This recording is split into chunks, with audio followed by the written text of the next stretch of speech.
From the News Channel 8 studios, let's talk live with your hosts, Natasha Barrett and Melanie Hastings.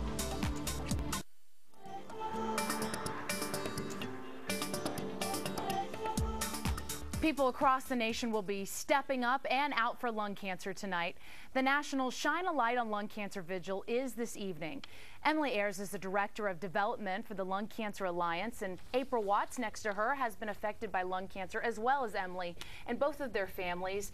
And you know, we've been emailing back and forth because lung cancer happened to me too. My father passed away from it.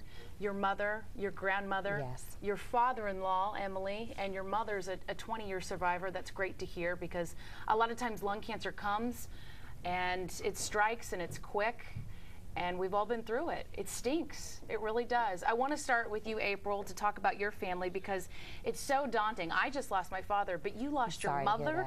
And thank you, your mother and your grandmother. And this was back in 2007. And the thing about it is exactly 7 months apart, April 4th and then November 4th. I mean, gosh, that's just, what a year. It struck our family. No one saw it coming. No one knew it was coming. And the only reason that my mother was diagnosed was because she had a fall and she hit her head at work. She went to the hospital for traditional scans, and they found a tumor in her brain. And then upon further scanning, they figured out that the tumor was an extension of lung cancer. So without that fall, you wouldn't have known. Without that fall, we would have never detected it. And of course, she died April 4th, 2007 from lung cancer. 2 months later, my grandmother was diagnosed with it, and she died November 4th of lung cancer that spread through her body in the exact same way that it spread through my mother's body. And the interesting thing, my mother did smoke, but she had stopped smoking 6 years prior to her diagnosis. But it sticks with you, that's the thing. And my grandmother had not smoked in over 25 years. Really? Yes. The timing of that is just stunning. I mean, I can't imagine going through one is hard enough, but both people you love is terrible, and I'm sorry to hear about that. And this is a great thing you're doing, and Emily is, of course, involved as well. Tell me about your mother. How's she doing now? You said it's been a while. I mean, more than 20 years. Yes, she actually was initially diagnosed with lung cancer over 20 years ago, and then 13 years ago had a second occurrence of the disease, but luckily it was found earlier. And she's with us today and vibrant and lively as ever. And that is so great. How did she find out that something wasn't right with her body? What was the first symptom? You know, honestly, I don't recall, but she was obviously watched very closely because she had had lung cancer before.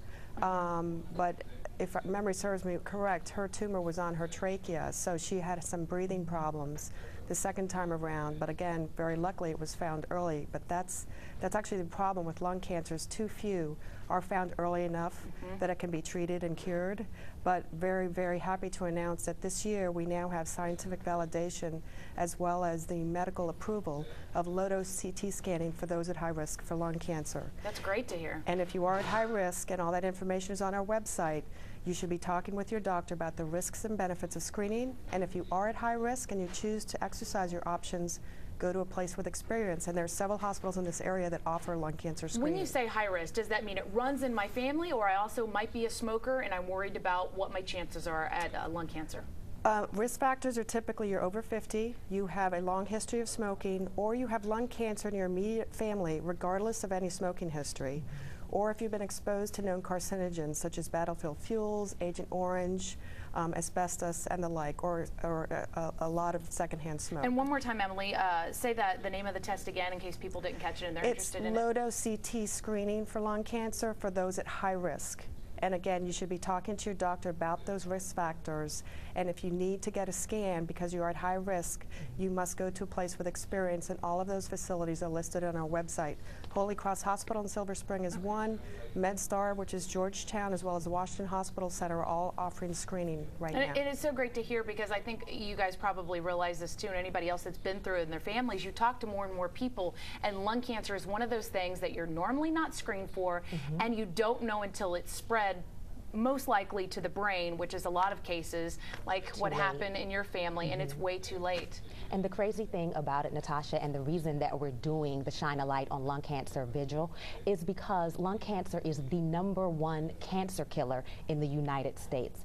It kills more women than breast cancer, it kills more men than prostate cancer, and total, it kills more people than prostate cancer, than colon cancer, pancreatic cancer, and breast cancer combined.